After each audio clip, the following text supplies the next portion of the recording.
16-year-old Cheryl Pierson was a popular cheerleader from Long Island with numerous friends and a loving boyfriend, Robert Cusio, but behind this facade of normality, she was harboring a horrific secret.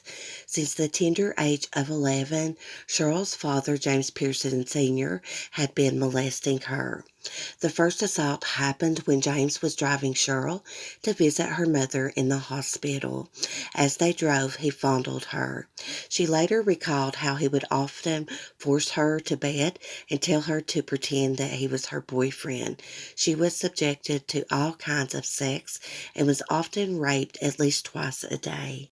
Whenever James felt as though Cheryl was acting out of place, he would beat her without showing any mercy and would do the exact same punishment on her dog Coco. He kicked her so hard once that she bounced off the wall and cried for hours. Cheryl is quoted as saying, "He wouldn't let me go near her to comfort her. She kept crying, and it made me feel so bad I wanted to die." He was a ticking time bomb. He had such a ferocious temper that he once punched Cheryl in the face when he learned that she had sent a Valentine's Day card to a boy that he didn't approve of. Cheryl often showed up to school riddled with bruises. When Cheryl's mother passed away in 1985, she hoped the abuse would cease, but her hopes couldn't have been farther from the truth. In fact, the abuse became more frequent and Cheryl would be raped up to 3 times a day. 16-year-old Sean Pica sat beside Cheryl in her high school homeroom. As the duo chatted one day about a recent hitman murder, Cheryl confided in Sean that she wanted someone to kill her father. After withstanding the abuse for years, Cheryl reached her final tether when her father threatened that he would rape her 8-year-old sister. One afternoon when Cheryl came home from school, she found James and her younger sister roughhousing around on the carpet. She was seething. She didn't want her sister to go through the same trauma she had been subjected to. Cheryl decided she would ask Sean if he would kill her father for her. After informing her boyfriend Robert of the plan, he collected $1,000, which would be paid to Sean once the job was done. On the afternoon of February 5th, 1986, Sean hid behind a tree outside the Pierson household, armed with a .22 caliber rifle. When James stepped foot out the front door to go to work as an electrician, Sean shot him dead. It wouldn't be long before rumors were circulating around their high school. Multiple students had heard Cheryl, Sean, and Robert talking about the hitman. By the following week, Cheryl, Sean, and Robert were arrested. Both Cheryl and Sean pleaded guilty to manslaughter.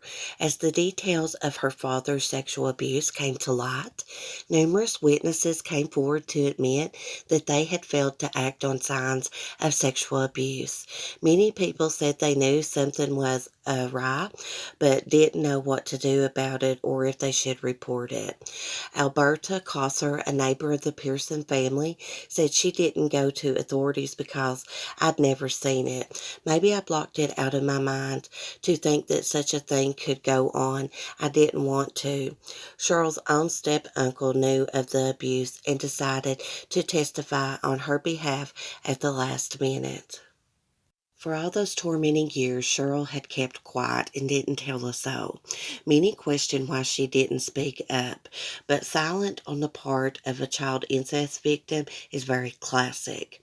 Often children blame themselves, and the silence avoids the betrayal of the parent. Furthermore, it protects the fear or disbelief or the accusations of lying. Experts estimate that 1 to 4% of all women have been sexually abused by their fathers or stepfathers. The judge argued that Cheryl's life wasn't threatened, to which her therapist rebuffed by referring to incest as the murder of the soul.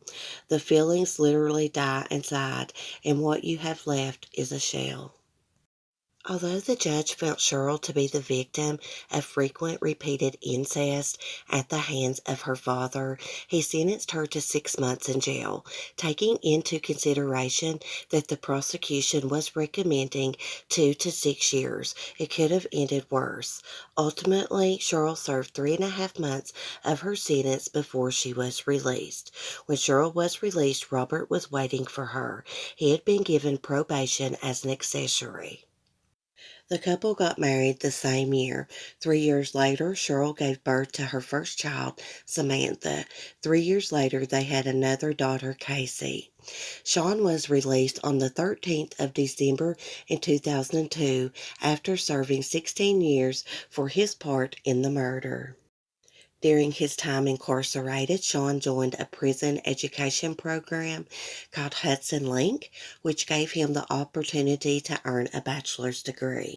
In addition to his own education, he assisted other inmates in learning to read and write.